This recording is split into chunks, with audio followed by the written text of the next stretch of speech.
जय श्री ओम नमः सिद्धेभ्यः।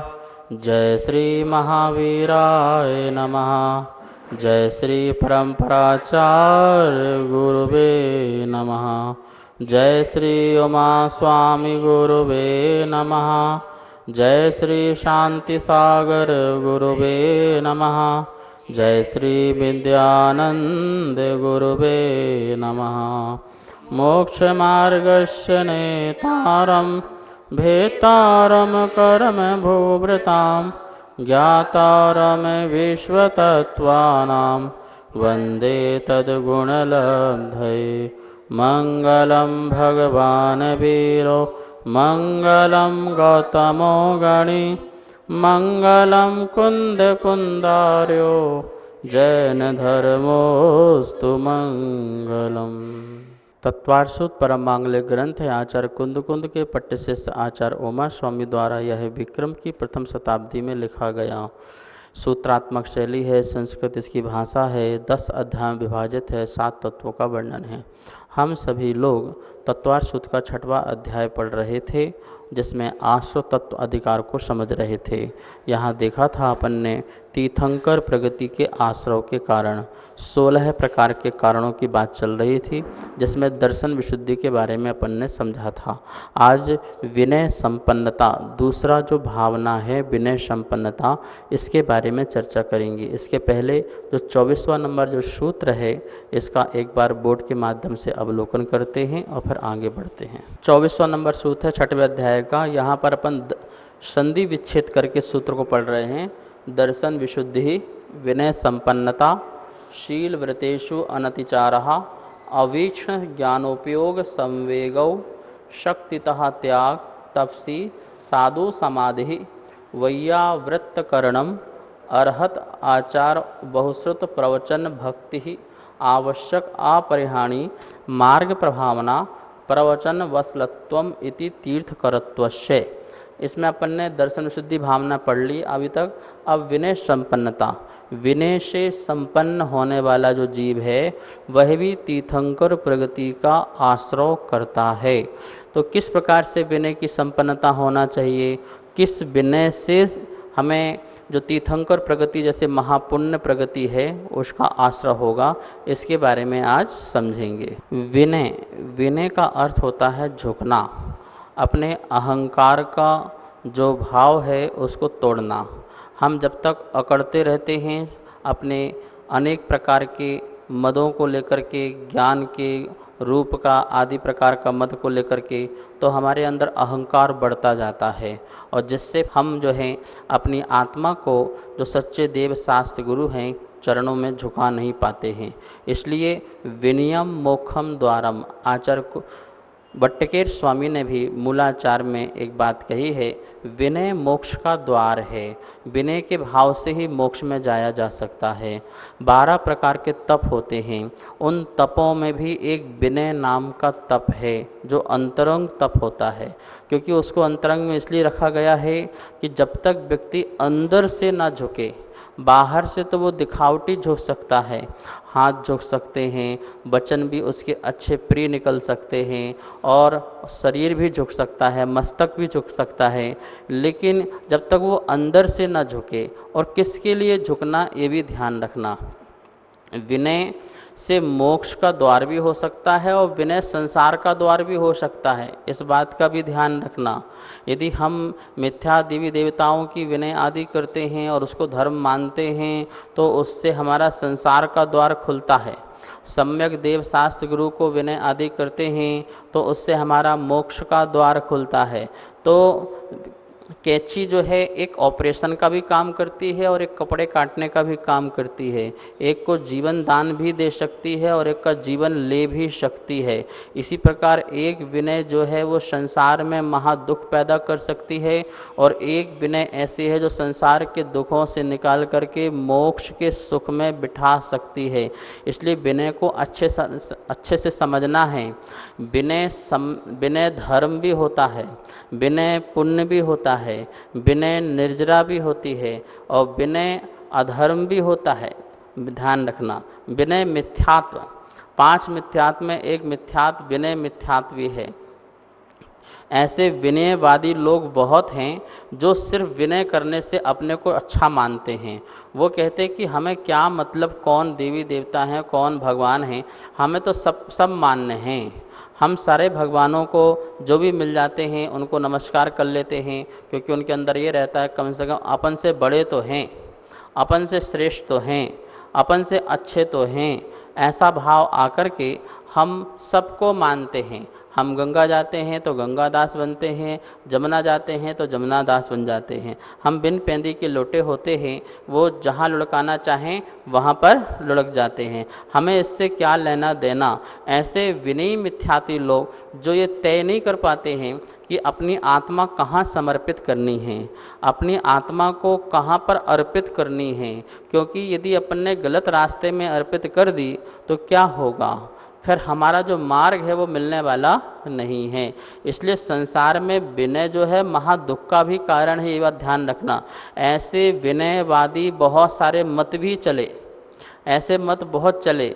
लोगों को ये शिक्षा दी गई कि सभी भगवान होते हैं, सभी परमात्मा होते हैं और सबका मालिक तो एक ही है, तुम्हें चिंता करने की ज़रूरत नहीं है, तुम्हें तो जो मिले उनकी विनय करो बस, और कुछ नहीं करना, इससे ही तुम्हारा कल्याण हो जाएगा, परमात्मा तुम्हारा ध्यान रखेगा, परमात्मा की कृपा तुम पर वर्षेगी आदि अनेक प्रकार की इस प्रकार की जो बातों को लोगों को कहा, तो उनने सब कुछ स्वीकार करके अपने जीवन को अधर्म में डाल दिया। दो नाव में यदि पैर रखोगे, दो नाव चल रही हैं, एक पैर इसमें और एक पैर दूसरे नाव में, तो क्या होगा, जीवन मझधार में चला जाएगा। जब लहर आएगी तेज तो एक नाव यहाँ जाएगी, एक नाव यहाँ जाएगी, और डूबेगा कौन, जो दोनों नाव में पैर रखा हुआ था। ऐसे ही व्यक्ति जो है एक नाव, और वो भी नाव कौन सी, सम्यक नाव, जो तुम्हें पार लगा दे, जो वस्तुतः तुम्हें दुख से निकाले, जो अपना जैसे तुम्हें बना ले, तुम्हारी आत्मा को भी परमात्मा बनाए, तुम्हें ये ना बताए कि तुम वहीं हो जहाँ रहोगे, भक्ति करते रहो, जो ये कहे कि भक्ति तुम करो और अध्यात्म के साथ तुम परमात्मा बन जाओ, इस प्रकार का जो कहे वो विनय। तो इस प्रकार से विनय को सोच समझ करके ध्यान रखना है। तो विनय मिथ्यात्व का हमारा त्याग होना चाहिए, ठीक है ना। अब आया विनय धर्म। विनय धर्म क्या है, ये जो हम करते हैं, जो रत्नत्रय के धारी जो हैं, जो रत्नत्रय के धारी सम्यक दर्शन, सम्यक ज्ञान, सम्यक चारिकधारी अरहंत हैं, सिद्ध हैं, गुरु आदि हैं, तो उनकी हमें विनय करना, उनको नमस्कार करना, उनसे ज्ञान लेना, उन पर श्रद्धा रखना, उनका आदर सत्कार करना। तो इस प्रकार से जो हमारा यह कार्य है वो विनय धर्म है, वो पुण्य है। यह 16 कारण में जो विनय बताई जा रही है ये धर्म वाला, ये पुण्य वाला बताया जा रहा है कि ये पुण्य है, इस पुण्य से तुम्हें आगे जाकर तीर्थंकर प्रगति का आश्रय होगा। और एक विनय है निर्जरा। निर्जरा क्या है, 12 तप में एक निर्जरा विनय तप है। क्या आपके लोग विनय करना है, आपको अपनी आत्मा की विनय, अपने स्वयं की रत्नत्रय की विनय, इस प्रकार की विनय कि मैं जो है अपने आप को रत्नत्रय से च्युत ना होने दूं, यही मेरी अपनी आप की बहुत बड़ी विनय है। मैं अपने को मिथ्यास से बचा कर के रखूं, ये सबसे बड़ी विनय है। मैं अपने आप को संसार से अलग रखूं, ये सबसे बड़ी विनय है आत्मा के प्रति। तो वो निर्जरा होती है। निर्जरा में जो मुनि और एक मुनि दूसरे मुनि का जो आपस में विनय करते हैं रत्नत्रय की, उससे बहुत असंख्यात कर्मों की निर्जरा हुआ करती है। सामान्य विनय, उपचार विनय, तो ये तो अलग विनय है, लेकिन मुनि मुनि की आपस की विनय भी बहुत बड़ी निर्जरा का कारण बनती है। इस प्रकार से यहाँ पर हमको जो 16 कारण भावना में विनय संपन्नता जो बात कही है, विनय से अच्छी तरह संपन्न रहना। ऐसा नहीं कि थोड़ा आज विनय हो गया कल विनय छोड़ दो, आज कम हो गया कल ज़्यादा हो गया, ऐसा नहीं। अंदर से ही रत्नत्रय के प्रति प्रेम होना, रत्नत्रय के प्रति प्रीति होना, सम्यक दर्शन की, सम्यक ज्ञान, सम्यक चारित्र की भावना भाना, और जिन्होंने धारण किया है उनके प्रति प्रीति और प्रेम होना, और उनके लिए फिर आदर सत्कार करना। इसके लिए आचार्य कहते हैं विनय संपन्नता। आचार्य श्री, जैसे अभी आपने हमें विनय संपन्नता के बारे में बताया, तो मैं आपसे ये पूछना चाहती हूँ कि अगर हम 16 कारण भावना में से खाली विनय संपन्नता को धारते हैं तो इससे भी खाली तीर्थंकर प्रकृति का आश्रय हो सकता है क्या? धवला की 8वीं पुस्तक में इसका समाधान आया है कि यदि हम विनय संपन्नता मात्र को धारण कर लें तो उसमें हमारी लगभग सभी भावनाएं समाविष्ट हो जाती हैं। 16 कारणों में जितनी भी भावनाएं हैं वो विनय संपन्नता मात्र में समाविष्ट हो सकती हैं यदि हम एक ही भावना का पालन कर लें। एक बात ज़रूर ध्यान रखना, यहाँ विनय संपन्नता में व्यवहारिक विनय की बात नहीं कह रहे हैं, मतलब सांसारिक लोगों व्यक्तियों की विनय की बात नहीं कह रहे हैं, धार्मिक विनय की बात कह रहे हैं। जो धर्मात्मा हैं, धर्म से सहित है, रत्नात्रय से सहित है, उसी की विनय करने की बात यहाँ कह रहे हैं। माता पिता की विनय या अपने परिवार में दोस्त यार की विनय, उनके पैर पड़ना, इसकी बात नहीं कह रहे। वो विनय तो आपका आदर सत्कार है, वो जो है व्यवहार वाली विनय है। वहाँ कोई धर्म का लेना देना नहीं होता है। कोई व्यक्ति अपने माता पिता के बड़े आदर से चरण छूता है या उनके पाद प्रक्षालन भी करता है, उनको नमस्कार भी करता है, उनकी आरती भी उतारता है, तो वहाँ पर एक माता पिता के प्रति उपकार की भावना है, इसलिए वह व्यक्ति जो है माता पिता का सम्मान करता है। लेकिन वहाँ कोई धर्म नहीं है, वो माता पिता को भगवान नहीं मानता है। इनसे मुझे मुक्ति मिलेगी, मुझे मोक्ष मिलेगा, इनसे मुझे रत्नात्रय की प्राप्ति होगी, मेरे कर्मों का क्षय होगा, इस प्रकार का विचार वहाँ पर नहीं होता है। एक सांसारिक लौकिक उपचार के द्वारा उसकी विनय होती है। लेकिन यहाँ पर जो विनय संपन्नता की बात की जा रही है वो रत्नात्रय की बात की जा रही है। रत्नात्रय की विनय और रत्नात्रय के धारियों की विनय, इस प्रकार की विनय से संपन्न आत्मा को विनय संपन्नता वाली भावना वाली आत्मा कहा जाता है। अब देखिए कि एक ही भावना में कैसे सभी भावनाएं लगभग समाविष्ट हो जाती हैं।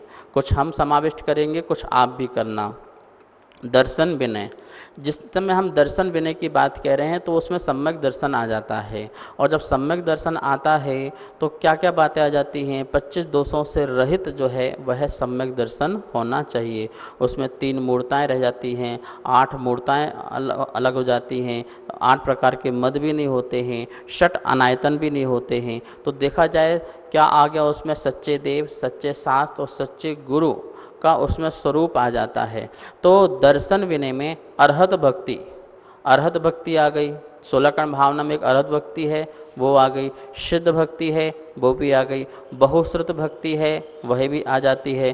प्रवचन भक्ति जो है वह भी आती है। तो इस प्रकार से आपने देखा कि दर्शन विशुद्धि मात्र भावना में से जितने भी भक्ति वाले जो प्रसंग हैं, पंच परमिष्टि की भक्ति वाली 16 काम भावनाएं हैं, वो सारी की सारी मात्र एक दर्शन विनय में आ जाती है। दर्शन की विनय करने मात्र से, सम्यक दर्शन की विनय करने मात्र से। अब देखिए अपन ज्ञान की विनय करते हैं तो ज्ञान की विनय में क्या समाविष्ट हो सकता है? बहुश्रुत भक्ति भी आ सकती है और प्रवचन भक्ति भी आ सकती है। भगवान के जो प्रकृष्ट वचन हैं, जिनवाणी हैं, जो शास्त्र है, उसके प्रति हमारे अंदर से विनय के परिणाम होना, अहोभाग्य समझना। तो इस प्रकार से ज्ञान के विनय में बहुश्रुत मतलब उपाध्याय, जो बहुश्रुत को धारण करने वाले उपाध्याय परमिष्टि हैं, उनके प्रति भक्ति आई और भगवान की वाणी के प्रति भी भक्ति आई, जिनागम के प्रति भी भक्ति प्रकट होती है, विनय भाव प्रकट होता है। तो ज्ञान के विनय में ये वाली भावनाएं समाविष्ट हो जाती हैं। अब हम चारित्र की विनय करें तो चारित्र की विनय में देखते हैं कि हमें चारित्र संबंधी जितनी 16 का भावनाएं हैं वो इसमें आ जाएंगी। जैसे शक्तितः तप, शक्तितः त्याग। तो त्याग और तप कौन करता है? ये हमारे मुनिराज हैं, रत्नत्रय के धारी, वो करते हैं। तो हमें निर्ग्रंथ गुरुओं पर और शक्ति पूर्ण तप और त्याग जो हमारे अरहंत भगवान हैं तो उनके प्रति भी। तो इस प्रकार से देखा कि शक्ति तप और शक्तितः त्याग, ये वाली भावना भी किसमें आ गई? चारित्र की विनय में आ जाती है।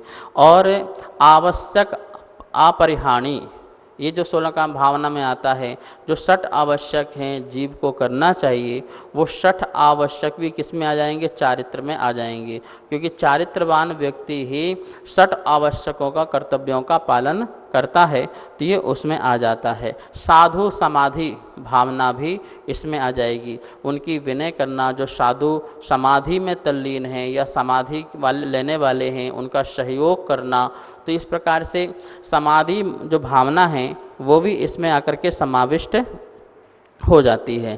प्रवचन वत्सलत्व ये भी भावना जो है उसमें हम समाविष्ट कर सकते हैं चारित्र विनय में। तो इस प्रकार से अपन ने देखा कि रत्नत्रय जो है, सम्यक दर्शन, सम्यक ज्ञान और सम्यक चारित्र, इन तीन की जो विनय हैं, इस विनय में ही, इस विनय संपन्नता में ही अधिकांशतः सभी भावनाओं का अंश इसमें आ जाता है। और जिसके कारण हम यह कह सकते हैं कि विनय संपन्नता एक ऐसी भावना है कि मात्र अपन विनय संपन्नता बात रखें तो उससे भी हमारा तीर्थंकर प्रगति का आश्रय हो जाता है। इसी बात को देखते हुए विनयम मोक्षम द्वारम जो ये सुक्ति बोली गई थी कि विनय मोक्ष का द्वार है, वो इसलिए कहा गया था कि हमारे अंदर सभी प्रकार की भावनाएं समाविष्ट हो जाती हैं जो सम्यक भावनाएं हैं। अतः जो विनय संपन्नता भावना है उसमें 16 कण भावना समाविष्ट होने के कारण जो है तीर्थंकर प्रगति का एकमात्र भावना जो है कारण बन सकती है। इस प्रकार से विनय का हमको ध्यान रखना है। अब देखिए, जैसे अरहंत की विनय, सिद्ध की विनय, आचार की विनय, उपाध्याय की विनय, साधु की विनय और साधर्मी लोगों की विनय, इन सब विनयों में हमें अच्छी तरह से यथा विधि यथा योग जो है उस तरह से विनय होना चाहिए। जैसे सिद्ध भगवान की विनय क्या है? सिद्ध भगवान तो हमको दिखते नहीं हैं, ना हमारे सामने दिखाई देते हैं। तो सिद्ध भगवान के जो गुण हैं उन गुणों की विनय करना, उनके अंदर जो अनंत दर्शन, अनंत ज्ञान, अनंत सुख, 8 जो गुण प्रकट हुए हैं, उन गुणों की विनय करना कि ये गुण मेरे में भी प्रकट हो, मुझ में भी इसकी प्राप्ति हो, इसके लिए मैं पुरुषार्थ करूं। सच बात यह है कि यदि मैं पुरुषार्थ करता हूं तो इसका मतलब है सिद्धों की भी विनय हो रही है। यदि मैं पुरुषार्थ नहीं करता हूं तो उनकी भी विनय हो रही है और मेरे अंदर भी जो सिद्ध परमात्मा का स्वरूप है उसकी भी अविनय हो रही है। जितना जितना मैं क्रोध करता हूँ, मान करता हूँ, माया करता हूँ, लोभ करता हूँ, कषाय करता हूँ, उतनी उतनी मैं अपने स्वयं की सिद्ध परमात्मा की अविनय करता हूँ। ध्यान रखना, हम जितने विभाव में जा रहे हैं, जितना भी हमारा विभाव फैल रहा है, उतने उतने हम स्वभाव से दूर होते जा रहे हैं। और जो जितना जितना स्वभाव में जाता जा रहा है वो उतना ही उतना स्वयं में सिद्ध परमात्मा प्रकट करते जा रहा है। इसका मतलब है वह सिद्धों की विनय कर रहा है, क्योंकि सिद्ध को आदर्श बनाया, सिद्ध को आदर्श बनाया कि इनने अपने स्वभाव को प्रकट किया और इन्होंने अनंत सुख को प्राप्त किया। वही अनंत सुख और वह स्वभाव मेरे में भी है, तो मैं भी अपने स्वभाव को प्रकट करूं, सिद्धता को प्रकट करूं। तो इसके लिए जो उसका पुरुषार्थ है, जो इसके लिए उसका जो परिश्रम है या साधना है या संयम है या समाधि है, उसमें जो लगता है, तो इसका मतलब है व्यवहार से वो सिद्ध परमेष्टि को भी विनय कर रहा है और अंतरंग में अपने अंदर बैठे सिद्ध परमात्मा को भी विनय कर रहा है। देखिए, हमें जब आदर्श बनाते हैं जैसे जीव के प्रति, तो उसके प्रति राग पूर्वक भक्ति अपने आप ही निकलती है।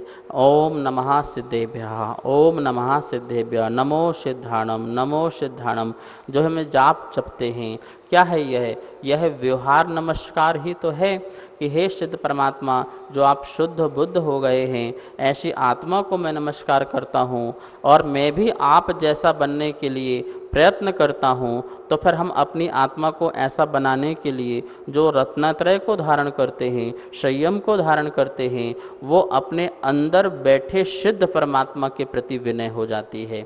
व्यवहार से जो सिद्ध बन चुके हैं उनकी विनय हो जाती है, उनको हम नमस्कार कर लेते हैं, यहाँ से प्रणाम कर लेते हैं और उनका ध्यान कर लेते हैं और अपने स्वभाव को जो प्रकट करते हैं वो निश्चय से अपने सिद्ध परमात्मा को नमस्कार हो जाता है। इसी प्रकार से हमारे सामने अरहंत भगवान, अब अरहंत भगवान अभी वर्तमान में आपके पास साक्षात नहीं है तो चिंता करने की ज़रूरत नहीं है, साक्षात नहीं है, लेकिन उनका जो प्रतिबिंब है, उनका जो हमने जिन बिंब बनाया है, मंदिर में विराजमान किया है, नासा दृष्टि है, छवि वीतराग मुद्रा है, दिगंबर वेश है और शांत मुद्रा है, उनके दर्शन करके उन जैसे बनने की भावना करना। ऐसे अरहंत परमेष्टि जो हैं उनको अपन भक्ति करते हैं, उनको नमस्कार करते हैं। ये हमारा व्यवहार नमस्कार है, ये हमारा द्रव्य नमस्कार है। भाव से अपने अंदर भी ऐसे ही अरहंत परमात्मा को प्रकट करना, तो ये हमारा निश्चय का अंतरंग का नमस्कार हो जाता है। तो इस प्रकार से व्यवहार से और निश्चय से कैसे नमस्कार करना है, विनय करना है, इन बातों को ध्यान रखना है। नमोस्तु आचार्य श्री जी। आचार्य श्री जी, मेरी शंका है, वर्तमान में जो हमारे आचार्य उपाध्याय साधु हैं, हम उनके पास जाते हैं, उन्हें नमस्कार भी करते हैं, लेकिन जब हम उन्हें नमस्कार करते हैं तो हमें पता नहीं होता कि वो द्रव्यलिंगी हैं या भावलिंगी। अगर वह साधु द्रव्यलिंगी होते हैं तो क्या हमें मिथ्यात्व का दोष लगता है या सम्यक की प्राप्ति होती है? कृपया मेरी शंका का समाधान करें। नमोस्तु आचार्य। भावलिंगी और द्रव्यलिंगी को हमें यहाँ पर अच्छी तरह से समझ लेना चाहिए। जो भावलिंगी है वही नियम से द्रव्यलिंगी होगा ही होगा, लेकिन जो द्रव्यलिंगी है वो भावलिंगी हो जरूरी बिल्कुल भी नहीं है। जो अंदर से साधु है, भावलिंग है, साधुत्वपना है, तो उसके बहिरंग में, चर्या में भी साधुत्वपना दिखेगा ही दिखेगा। और बहिरंग जो ये पना है ये द्रव्यलिंग है। मुनि दीक्षा लेना, कपड़े उतारना और बाह्य आडंबर छोड़ना और जो नग्न स्वरूप है ये द्रव्यलिंग है। अब इस द्रव्यलिंग के बिना मोक्ष नहीं हो सकता, ये होना ही पड़ेगा। और इसके सहारे से अंतरंग में भाव आत्मा जो है कसाय से रहित हो, तीव्र कसायों से रहित हो, इच्छाओं से रहित हो, वो उसका भावलिंग है। ठीक है ना। तो हमको दिखता क्या है? हमको सिर्फ द्रव्यलिंग दिखता है, भावलिंग नहीं दिखता है। वो हमारे बस की बात नहीं है। वो तो अवधि ज्ञानी जाने, मनःपरय ज्ञानी जाने और केवल ज्ञानी जाने। हमें क्या दिखेगा? सिर्फ द्रव्यलिंग मुनिराज का दिखेगा कि वो नग्नत्व हैं, पीछे कमंडल से संपन्न हैं, केश लौंच करते हैं, पैदल विहार करते हैं, कर पात्र में आहार ग्रहण करते हैं और अपनी चर्या आदि का जो है निर्दोष पालन आदि करते हैं। वो हमको दिखेगा और वो दिखे तो हमें नमस्कार करना है। इसके बाद हम अंतरंग का भावलिंग हम देख ही नहीं सकते हैं। अब कोई मुनिराज सामायिक में बैठे हों, बिल्कुल ध्यानस्थ पहाड़ में बैठे हों, लेकिन वो अंदर से भावलिंग ना हो तो हम क्या कर सकते हैं? अंदर से उनके अंदर यश ख्याति लाभ चाहे चल रहा हो कि मैं इसलिए ऐसा बैठा हूँ कि दुनिया जाने कि देखो कितने तपस्वी हैं, कितने त्यागी हैं, तो अंदर से उनके अंदर मिथ्या चल रहा हो, संसार में अपना नाम फैलाने का चल रहा हो, तो वो हम नहीं जान सकते, वो हमारा विषय भी नहीं बनता है। हम तो ये देखते हैं कि नग्न साधु हमारे बैठे हुए हैं, पीछे कमंडल संपन्न है, साधना कर रहे हैं, तो हम उनको महातपस्वी मान करके उनको नमस्कार करते हैं। तो हमें सम्यक दर्शन का ही क्या मिलेगा? फल मिलेगा, मिथ्यात्व का नहीं मिलेगा। हमारी विनय संपन्नता ही कहलाएगी। हम बहिरंग से दिगंबर साधुओं को देखते हैं, उनकी चर्या को देखते हैं, और वही जो हमारा स्वरूप देखने का है, 28 मूल गुण जो हमारे हैं, 7 शेष मूल गुण जो हैं, उनके 7 शेष मूल गुणों के माध्यम से ही हम जानते हैं कि ये जो हैं सच्चे मोक्ष मार्गी साधु हैं। और उसी को हम नमस्कार करते हैं, द्रव्य नमस्कार करते हैं, आहार दाना देते हैं, प्रगाहन करते हैं, मंगल विहार करते हैं, वैयावृत्ति आदि करते हैं। ये सब जो हम करते हैं इससे हमें सम्यक्त हमारा बढ़ता है, सम्यक्त वर्धनी क्रिया है ये। सम्यक दर्शन हमारा निर्मल होता है और हमें ये करते रहना चाहिए। भावलिंग उनके साथ है, वो जाने। ठीक है ना।